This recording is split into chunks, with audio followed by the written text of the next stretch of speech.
بحیثیت انسان اس طرح سمجھا جا سکتا ہے کہ آپ حضرات کیا بڑائی کا جو بھی معیار ہو، آپ کسی کو بڑا خطیب سمجھتے ہیں تو اس کے معنی یہ ہے کہ وہ اپنے علاوہ کسی کو نہ سننا چاہے.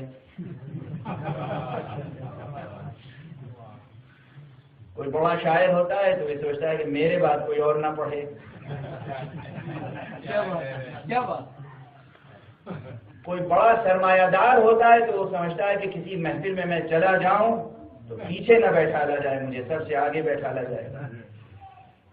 ہمارے بڑائی کے پیمانے کچھ اور ہیں. ہم پیسے سے ناپتے ہیں بڑا کون ہے، پیشے سے ناپتے ہیں بڑا کون ہے، اور عوارض سے ناپتے ہیں کہ بڑا کون ہے. لیکن اسی زندگی کو اللہ نے بنایا ایسا ہے کہ کہیں نہ کہیں یہ جھوٹے بڑائی کے معیار ٹوٹ جاتے ہیں اور اصلی بڑائی کا معیار سامنے آ جاتا ہے. وہ اتنا فطری ہے، اتنا اصلی ہے کہ وہ معیار اچھا اسے ثابت کرنے کے لیے کسی منطق و فلسفے اور کسی ایرسٹوٹل اور کسی آئنسٹائن کی ضرورت نہیں ہے. آج بھی اور نہ آئندہ ہوگی بڑائی کا اصلی معیار، بڑائی کا انسانی معیار. فرض کیجئے کہ کوئی صاحب ہو بہت بڑے ڈاکٹر یا بہت بڑے مجتہد، بہت بڑے فقیہ، بہت بڑے مصنف، کسی بھی اعتبار سے بہت بڑے ہوں. بہت بڑے کے بعد کچھ بھی لگا لیجیے.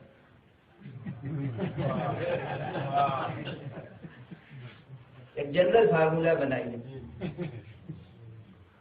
ڈاکٹر ہو، علامہ ہو، فقیہ ہو، مجتہد ہو، سرمایہ دار ہو، انجینئر ہو، کچھ ہو کسی فیلڈ میں، رائٹر ہو، اوریٹر ہو، پوئٹ ہو، اس کے پڑوسی کو کسی وقت رات کے 2-2:30 بجے اس کی ضرورت پڑ جائے. بس کسی کوئی بچہ 2 مہینے کا بچہ، سال بھر کا بچہ، 6 مہینے کا بچہ دودھ کے لیے بلک رہا ہے اور اس غریب کے پاس دودھ نہیں ہے، اس وقت ختم ہو گیا دودھ. اب یہ رات کے 2:30 بجے پریشان ہو کر کہ کہیں یہ بچہ ہلاک نہ ہو جائے، وہ پڑوس کے بڑے فلاں صاحب کا دروازہ کھٹکھٹاتا ہے. کوئی بھی ہو، بڑے مجتہد صاحب ہو، بڑے ڈاکٹر صاحب ہو، بڑے انجینئر صاحب ہو، کوئی بھی بڑے صاحب ہو، اس وقت اگر انہوں نے دروازہ کھول کر اور اس سے کہا کہ بھائی یہ بھی کوئی وقت ہے دروازہ کھٹکھٹانے کا، اور وہ اپنی حاجت بیان کرے اور حاجت پوری نہ ہو تو وہ ایک ہی لفظ کہے گا، ہوں گے بہت بڑے مجتہد مگر انسان اچھے نہیں ہیں. اور کوئی فیصلہ نہیں کرے گا. ہوں گے بہت بڑے عالم مگر انسان اچھے نہیں ہیں. ہوں گے بہت بڑے سائنٹسٹ مگر انسان اچھے نہیں ہیں. جو بھی آگے آپ لگا لیں، اس کے معنی ہے کہ انسان بحیثیت انسان پہچانا جاتا ہے ان اوصاف کی بنا پر جو اس کی ذات کے اندر پائے جاتے ہیں. انسان بحیثیت انسان پہچانا جاتا ہے اس رشتے کی بنیاد پر جو رشتہ وہ دوسرے انسان سے برقرار کرتا ہے. انسان پہچانا جاتا ہے کہ وہ اچھا باپ ہے یا نہیں.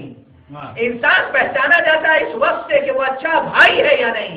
انسان پہچانا جاتا ہے اس وقت سے کہ وہ اچھا شوہر ہے یا نہیں. انسان پہچانا جاتا ہے اس وقت سے کہ وہ اچھا دوست ہے یا نہیں.